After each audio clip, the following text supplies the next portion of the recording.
Pernahkah Anda menyadari bahwa di bawah kaki kita, di setiap jengkal tanah Nusantara, tersimpan harta karun yang selama ini kita sepelekan? Singkong bukan sekadar tanaman pinggiran, ia adalah raksasa ekonomi yang tumbuh melimpah dari Aceh hingga Papua. Namun disinilah paradoks besar itu bermula. Di negeri yang tanahnya begitu subur, kita justru terjajah oleh ketergantungan pada lebih dari puluhan juta ton gandum impor setiap tahun demi sepiring mie dan sepotong roti. Triliunan devisa kita terbang ke luar negeri, sementara potensi besar di depan mata justru seringkali terabaikan. Ada yang salah dengan sistem pangan kita. Padahal tepat di tangan para petani singkong, ada peluang bisnis yang diam-diam sanggup membongkar dominasi gandum tersebut, melainkan melalui butiran tepung putih bernama mokaf. Coba bayangkan angkanya. Menurut data BPS, Indonesia masih mengimpor lebih dari 10-11 juta ton gandum per tahun. Nilainya fantastis dan terus naik seiring konsumsi pangan olahan. Uang triliunan rupiah mengalir deras ke luar negeri. Sementara jutaan ton singkong lokal harganya sering jatuh dan mentok jadi keripik murah. Di sisi lain, tren konsumen global saat ini sedang gencar mencari produk bebas gluten demi gaya hidup sehat.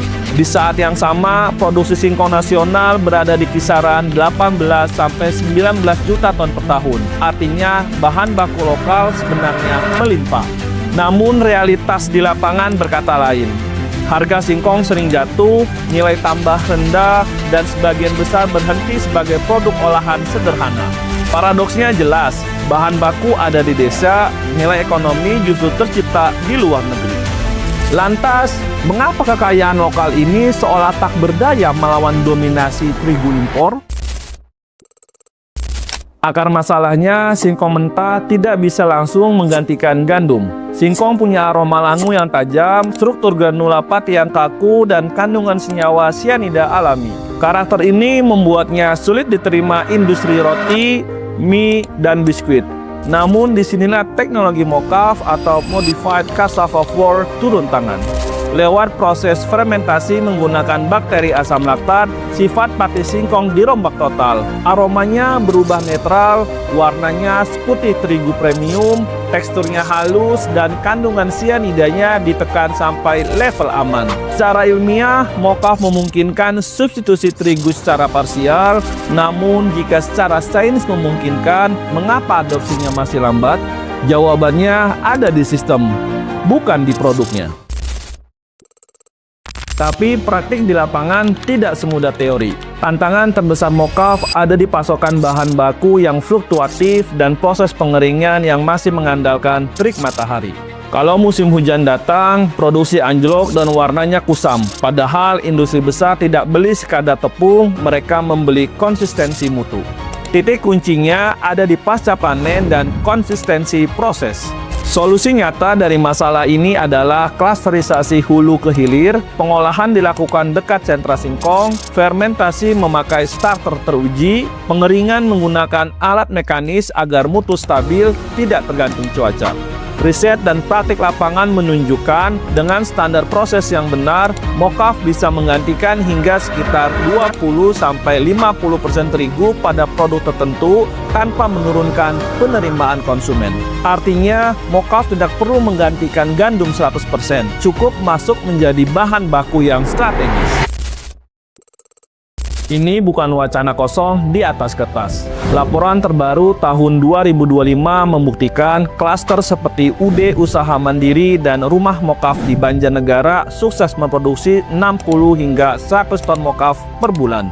Bahkan produk mereka secara resmi dilepas untuk merambah pasar ekspor mancanegara. Pasar di Eropa dan Amerika Serikat sangat meminati mokaf asal Indonesia yang bersertifikat organik. Trubus juga mencatat beberapa kelompok wanita tani yang naik kelas dari ratusan kilogram menjadi beberapa ton per bulan karena bekerja kolektif dan disiplin menjaga standar. Selain itu, jurnal dari Universitas Padjadjaran tahun 2025 juga mencatat inovasi olahan mokaf di Garut sukses dijadikan pangan bernutrisi untuk membantu menekan angka stunting. Bukti ini menegaskan kalau skala kecil di desa bukan halangan sama sekali. selama manajemen dan standarnya sekelas industri. Sekarang, mari kita bedah cuannya secara realistis. Harga singkong segar di tingkat petani sering berada di kisaran Rp1.500 sampai Rp2.000 per kilogram.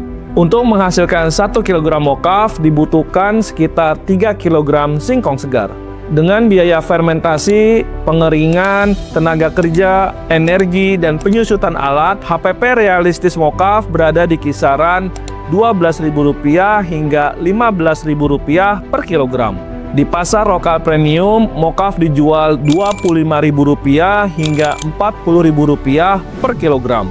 Di pasar ekspor, terutama segmen gluten free, nilainya bisa lebih tinggi. Verdict bisnisnya sangat jelas. Ini bukan permainan volume massal untuk diadu head-to-head dengan terigu subsidi. Mokaf harus bermain cerdas di skema campuran komposit 20 hingga 30% untuk industri makanan dan fokus di segmen pangan sehat dengan margin tinggi.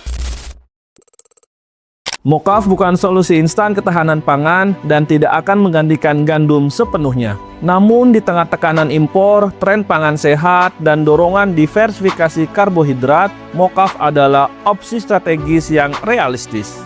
Untuk petani, kuncinya kemitraan dan kepastian pasar. Untuk UMKM dan produsen, fokus pada mutu dan konsistensi, bukan sekadar volume.